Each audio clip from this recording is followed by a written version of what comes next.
Assalamualaikum anak-anak sekalian, selamat pagi. Senang sekali Ibu pada pagi hari ini dapat bertemu dengan kalian. Apa kabar anak-anak Ibu sekalian? Kita mulai pembelajarannya kita, yaitu ilmu pengetahuan sosial, materi yang ada di kelas 8. Materinya kita tentang masalah perubahan masyarakat Indonesia pada masa penjajahan dan tumbuhnya semangat kebangsaan. Materi ini adalah materi yang terakhir, yaitu tentang masalah tumbuh dan berkembangnya semangat kebangsaan, yaitu materi sebelum penilaian akhir semester atau penilaian akhir tahunan, yaitu tentang masalah organisasi pergerakan nasional Indonesia.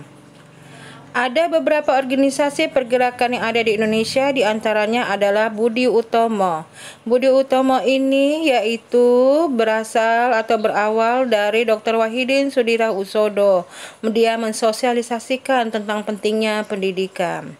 Kemudian Dr. Wahidin Soedirohusodo ini dengan Dr. Sutomo, mereka ini adalah mahasiswa dari Stovia.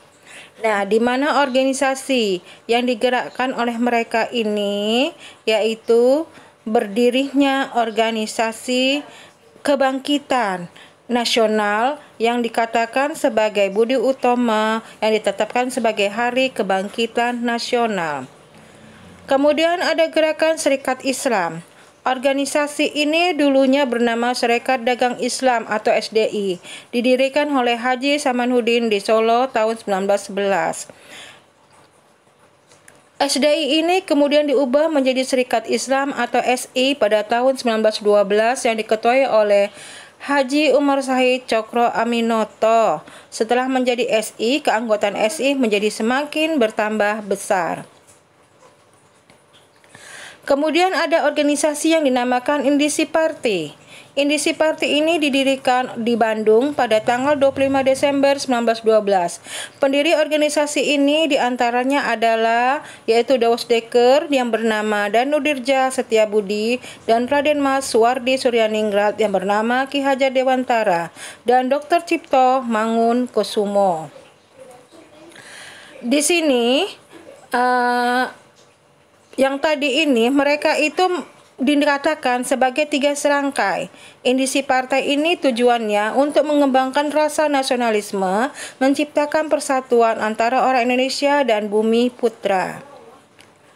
Organisasi ini mereka itu mengkritik pemerintahan kolonial Belanda, sehingga pada tanggal 4 Mei 1913 indisi partai ini dianggap sebagai partai terlarang.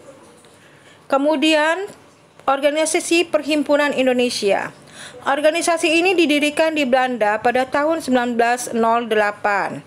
Organisasi ini diberi nama Indisi Vereniging oleh Sunan Kasayangan dan Raden Mas Noto Suroto. Tokoh-tokohnya yang tergabung dalam organisasi ini ada Muhammad Hatta, Cipto Mangunkusumo, dan Suwardi Suryaningrat. Nah, di sini organisasi ini memiliki ajas perjuangan dan kekuatan sendiri dan tidak meminta kepada pemerintahan Belanda. Perhimpunan Indonesia ini memiliki majalah yang dikenal dengan India Putra dan kemudian diubah menjadi Indonesia Merdeka. Indisi Social Democratic Forensic atau ISDF. ISDF ini didirikan pada tanggal 9 Mei 1914 oleh Snevlik atau anggota Partai Buruh Sosial Demokrat Belanda dan rekan-rekannya yang ada di Surabaya. Organisasi ini menganut paham Marxisme yang berganti nama menjadi Partai Komunis Hindia pada tanggal 23 Mei 1920 dan kemudian diubah menjadi Partai Komunis Indonesia atau PKI pada bulan Desember 1920. PKI ini diketuai oleh Samaun dengan Darsono sebagai wakil ketua dan Bergama sebagai sekretarisnya. Pada tanggal 13 November 1926, PKI melancarkan pemberontakan yang ada di Jawa dan di Sumatera, kemudian ditumpas oleh pemerintah kolonial Belanda. Akibatnya, PKI ini dianggap sebagai partai terlarang dan ditangkap tokoh-tokohnya, kemudian diasingkan ke Tanah Merah, Boven, dan juga di Gul. Partai Nasional Indonesia atau PNI. PNI ini di perkumpulan ini dibentuk oleh Insinyur Soekarno yang bernama Agreement Studi Club tahun 1925. Tokoh-tokohnya yang tergabung adalah Insinyur Soekarno, Dr. Cipta Mangunkusumo, Insinyur Anwari, Mr. Sartono, Mr. Iskak Cokro Hadi Suryo, Mr. Sunaryo, Mr. Budi Harto, dan Dr. Samsi. PNI ini bergerak dalam bidang politik, ekonomi, dan juga sosial. Setelah Kongres tahun 1928 di Surabaya, anggota PNI ini semakin meningkat sehingga mengkhawatirkan pemerintahan kolonial. Pada akhirnya, pada tanggal 29 Desember 1929, 4 tokoh PNI itu, yaitu diantaranya Soekarno, Gatot Mangkuprojo, Maskun, dan Supriyadi Dinata ditangkap dan dijatuhi hukuman oleh pengadilan yang ada di Bandung.